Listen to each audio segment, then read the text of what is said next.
ओम शांति। आज है 18 नवंबर 2025 की प्रातः मुरली में बाप दादा के महावाक्य।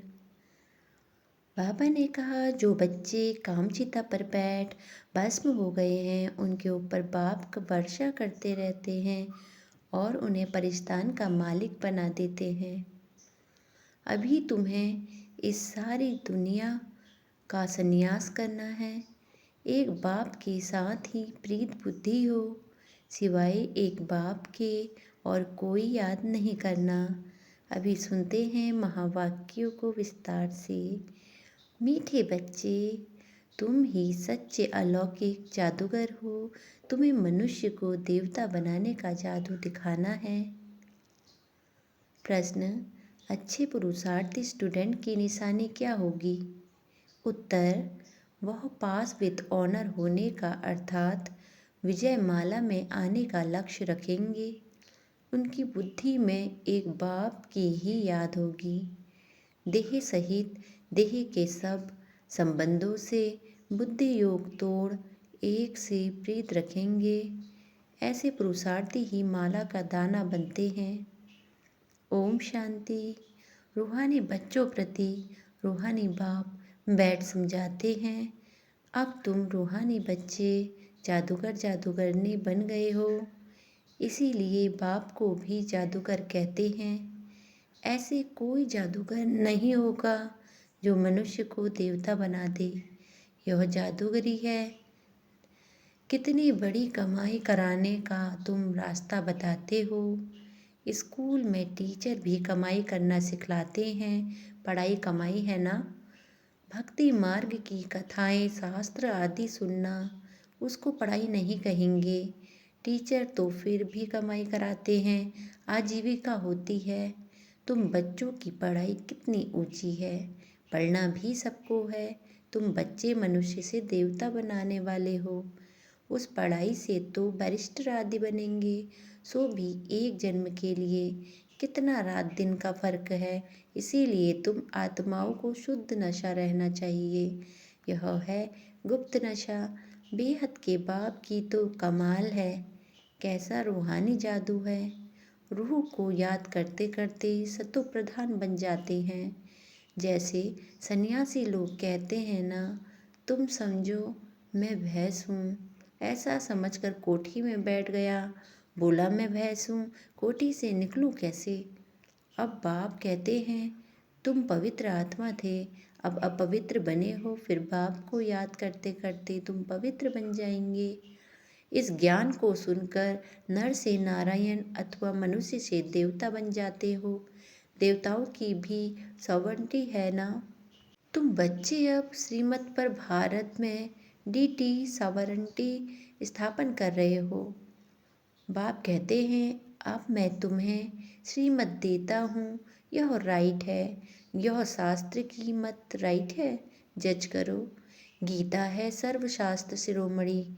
भगवत गीता यह खास लिखा है। अब भगवान किसको कहा जाए? जरूर सब कहेंगे निराकार शिव। हम आत्माएं उनके बच्चे ब्रदर हैं। वह एक बाप है। बाप कहते हैं, तुम सब आशिकों मुझ माशूक को याद करते हो, क्योंकि मैंने ही राजयोग सिखाया था, जिससे तुम प्रैक्टिकल में नर से नारायण बनते हो। वह तो कह देते हैं, हम सत्यनारायण की कथा सुनते हैं। यह कोई थोड़े ही समझते हैं। इससे हम नर से नारायण बनेंगे। बाप तुम आत्माओं को ज्ञान का तीसरा नेत्र देते हैं, जिससे आत्माएं जान जाती हैं शरीर बिगड़ तो आत्मा बात न कर ही नहीं सकती। आत्माओं के रहने के स्थान को निर्वाण धाम कहा जाता है। तुम बच्चों को अब शांति धाम और सुख धाम को ही याद करना है। इस दुख धाम को बुद्धि से भूलना है। आत्मा को सब समझ मिली है। रॉन्ग क्या है, राइट क्या है, कर्म अकर्म विकर्म का भी राज समझाया है। बाप बच्चों को ही समझाते हैं और बच्चे ही जानते हैं, और मनुष्य तो बाप को ही नहीं जानते। बाप कहते हैं, यह भी ड्रामा बना हुआ है। रावण राज्य के सबके विकर्म विनाश होंगे। सत्युग में कर्म अकर्म होते हैं। कोई पूछे वहाँ बच्चे आदि नहीं होते, बोलो उनको कहा जाता है वॉइसलेस वर्ड, तो वहाँ यह 5 विकार कहाँ से आए? यह तो बहुत सिंपल बात है। यह बैठ बाप समझाते हैं, जो राइट समझते हैं वह तो झट खड़े हो जाते हैं। कोई नहीं भी समझते हैं, आगे चल समझ में आ जाएगा। समा पर पतंगे आते हैं, चले जाते हैं, फिर आते हैं, यह भी समा है। सब जलकर खत्म होने वाला है, यह भी समझाया जाता है।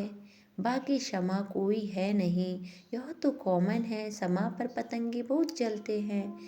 दीपावली पर कितने छोटे छोटे मच्छर निकलते हैं और ख़त्म हो जाते हैं। जीना और मरना बाप भी समझाते हैं, पिछाड़ी में आकर जन्म ले और मर जाए वह तो जैसे मच्छर मिसल हो गए।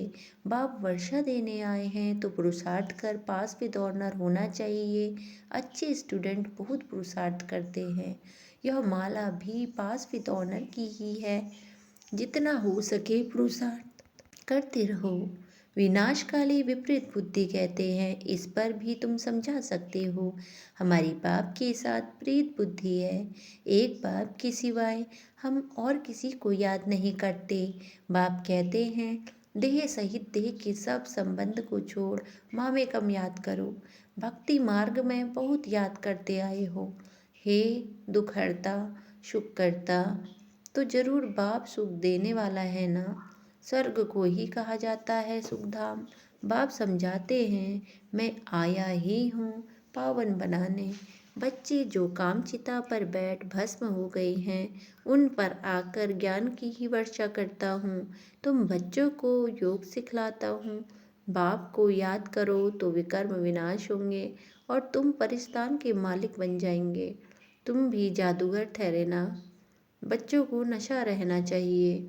हमारी यह सच्ची सच्ची जादूगरी है।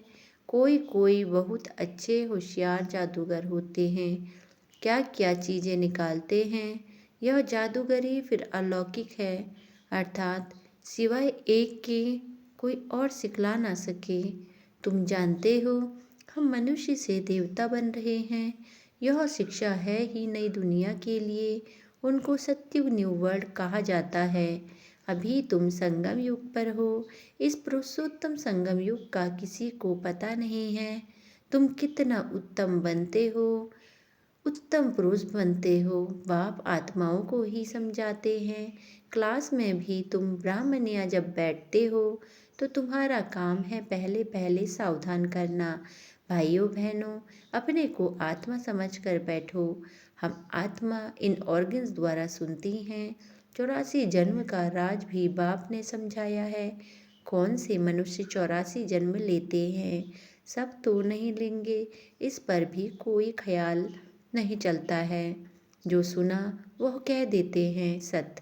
हनुमान पवन से निकलता है सत, फिर दूसरों को भी ऐसी ऐसी बात सुनाते हैं और सत सत करते रहते हैं। अभी तुम बच्चों को राइट और रॉन्ग को समझने की ज्ञान शसु मिली है, तो राइट कर्म ही करना है। तुम समझाते भी हो। हम बेहद के बाप से यह वर्षा ले रहे हैं।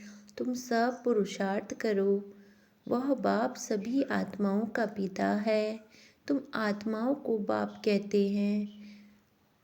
मुझे याद करो, अपने को आत्मा समझो।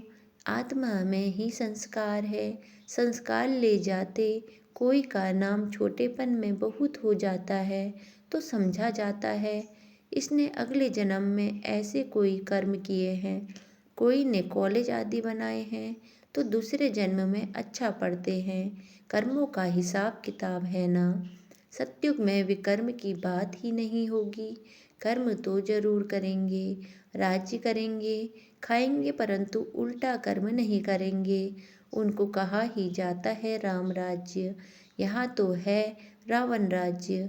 अभी तुम श्रीमत पर राम राज्य स्थापन कर रहे हो। वह है नई दुनिया। पुरानी दुनिया पर देवताओं की परछाई नहीं पड़ती है।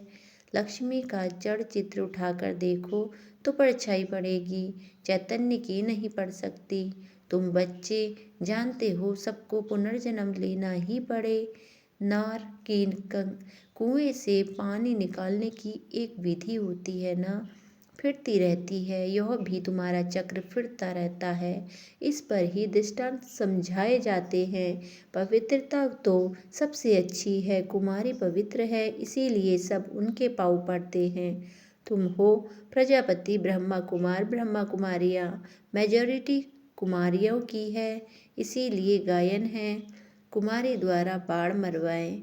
यह है ज्ञान बाण, तुम प्रेम से बैठ समझाते हो। बाप सत्युग तो एक ही है, वह सर्व का सद्गति दाता है। भगवान वाज मन मना भव, यह भी मंत्र है ना, इसमें ही मेहनत है। अपने को आत्मा समझ बाप को याद करो, यह है गुप्त मेहनत। आत्मा ही तमो प्रधान बनी है, फिर सतो प्रधान बनना है। बाप ने समझाया है आत्माएं और परमात्मा अलग हैं बहुकाल। जो पहले पहले बिछड़े हुए हैं मिलेंगे भी पहले, उनको इसीलिए बाप कहते हैं लाडले सिखिलते बच्चों। बाप सब जानते हैं कब से भक्ति शुरू की है, आधा आधा है। आधा कल्प ज्ञान, आधा कल्प भक्ति। दिन और रात 24 घंटे में भी 12 घंटे AM और 12 घंटे PM होता है। कल्प भी आधा आधा है। ब्रह्मा का दिन, ब्रह्मा की रात, फिर कलयुग की आयु इतनी लंबी क्यों दे देते हैं। अभी तुम राइट रॉन्ग बतला सकते हो, शास्त्र सब हैं भक्ति मार्ग के। फिर भगवान आकर भक्ति का फल देते हैं, भक्तों का रक्षक कहा जाता है ना। आगे चलकर तुम सन्यासियों आदि को बहुत प्यार से बैठ समझाएंगे। तुम्हारा फॉर्म तो वह भरेंगे नहीं, माँ बाप का नाम लिखेंगे नहीं। कोई कोई बताते हैं बाबा जाकर पूछते थे क्यों सन्यास किया, कारण बताओ। विकारों का सन्यास करते हैं तो घर का भी सन्यास करते हैं। अभी तुम सारी पुरानी दुनिया का भी सन्यास करते हो, नई दुनिया का तुमको साक्षात्कार करा दिया है। वह है viceless world, heavenly God father है, हेवन स्थापन करने वाला, फूलों का बगीचा बनाने वाला। कांटों को फूल बनाते हैं। नंबर 1 कांटा है, काम कटारी, काम के लिए कटारी कहते हैं। क्रोध को भूत कहते हैं। देवी देवताएं डबल अहिंसक थे। निर्विकारी देवताओं के आगे विकारी मनुष्य सब माथा टेकते हैं। अब तुम बच्चे जानते हो हम यहाँ आए हैं पढ़ने के लिए। बाकी उन सत्संगों आदि में जाना वह तो कॉमन बात है। ईश्वर सर्वव्यापी कह देते हैं, बाप कभी सर्वव्यापी होता है क्या। बाप से तुम बच्चों को वर्षा मिलता है। बाप आकर पुरानी दुनिया को नई दुनिया स्वर्ग बनाते हैं। कई तो नर्क को नर्क भी नहीं मानते हैं। साहूकार लोग समझते हैं फिर स्वर्ग में क्या रखा है। हमारे पास धन महल विमान आदि सब कुछ है, हमारे लिए यही स्वर्ग है। नर्क के लिए है जो खिचड़े में रहते हैं। इसीलिए भारत कितना गरीब कंकाल है। फिर हिस्ट्री रिपीट होनी है, तुमको नशा रहना चाहिए। बाप हमको फिर से डबल सिरताज बनाते हैं। पास्ट प्रेजेंट फ्यूचर को जान गए हो। सत्युग त्रेता की कहानी बाबा ने बताई है। फिर बीच में हम नीचे गिरते हैं, वाम मार्ग है, विकारी मार्ग। अब फिर बाप आया है, तुम अपने को स्वदर्शन चक्रधारी समझते हो। ऐसे नहीं कि चक्र फिराते हो जिससे गला कट जाए। श्री कृष्ण को चक्र दिखाते हैं कि दैत्यों को मारते रहते हैं, ऐसी बात तो हो न सके। तुम समझते हो हम ब्राह्मण हैं स्वदर्शन चक्रधारी, हमको सृष्टि के आदि मध्य अंत की नॉलेज है। वहाँ देवताओं को तो यह ज्ञान नहीं उतरेगा, वहाँ है ही सद्गति, इसीलिए उनको कहा जाता है दिन रात में ही तकलीफ होती है। भक्ति में कितने हठ योग आदि करते हैं दर्शन के लिए। नौंधा भक्ति वाले प्राण निकालने के लिए तैयार हो जाते हैं, तब साक्षात्कार होता है। अल्पकाल के लिए चाहना पूरी होती है, ड्रामानुसार बाकी ईश्वर कुछ नहीं करता। आधा कल्प भक्ति का पाठ चलता है। अच्छा, मीठे मीठे सिकिलते बच्चों प्रति माता पिता बाप दादा का याद प्यार और गुड मॉर्निंग। रूहानी बाप की रूहानी बच्चों को नमस्ते। नमस्ते बाबा नमस्ते। सदा रहो हंसते, सदा रहो हंसाते। वाह बाबा वाह, वाह ड्रामा वाह, वाह ब्राह्मण परिवार वाह, हम धन्य धन्य हो गए, हम प्रभु को पा गए। शुक्रिया बाबा शुक्रिया। धारणा के लिए मुख्य सार। पहला, इसी रूहानी नशे में रहना है कि बाबा को हमें डबल सिरताज बना रहे हैं। बाबा हम हैं स्वदर्शन चक्रधारी ब्राह्मण। पास्ट प्रेजेंट फ्यूचर का ज्ञान बुद्धि में रखना है। बाबा ने कहा बुद्धि में रखकर आगे चलना है। दूसरा, पास विथ ऑनर होने के लिए बाप से सच्ची सच्ची प्रीत रखनी है।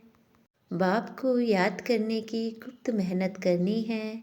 आज की मुरली का वरदान है अपने को डबल लाइट स्वरूप द्वारा आने वाले विघ्नों को पार करने वाले तीव्र पुरुषार्थी भव। विस्तार, आने वाले विघ्नों में थकने व दिल से कष्ट होने के बजाय सेकंड में स्वयं के आत्मिक ज्योत स्वरूप और निमित्त भाव के डबल लाइट स्वरूप द्वारा सेकंड में हाई जंप दो। विघ्न रूपी पत्थर को तोड़ने में समय नहीं गवाओ, जंप लगाओ और सेकंड में पार हो जाओ। थोड़ी सी विस्मृति के कारण सहज मार्ग को मुश्किल नहीं बनाओ। अपने जीवन की भविष्य श्रेष्ठ मंजिल को स्पष्ट देखते हुए तीव्र पुरुषार्थी बनो। जिस नज़र से बाप दादा व विश्व आपको देख रही है उसी श्रेष्ठ स्वरूप में सदा स्थित रहो। आज की मुरली का स्लोगन है सदा खुश रहना और खुशी बांटना, यही सबसे बड़ा शान है। सदा खुश रहना और खुशी बांटना यही सबसे बड़ा शान है। अव्यक्त सारे अशरीरी व विदेही स्थिति का अभ्यास बढ़ाओ। विस्तार, अब संगठित रूप से एक ही शुद्ध संकल्प अर्थात एक रस स्थिति बनाने का अभ्यास करो। तब ही विश्व के अंदर शक्ति सेना का नाम बाला होगा। जब चाहे शरीर का आधार लो और जब चाहे शरीर का आधार छोड़कर अपने अशरीरी स्वरूप में स्थित हो जाओ। जैसे शरीर धारण किया वैसे ही शरीर से न्यारे हो जाए। यही अनुभव अंतिम पेपर में फर्स्ट नंबर लाने का आधार है। ओम शांति।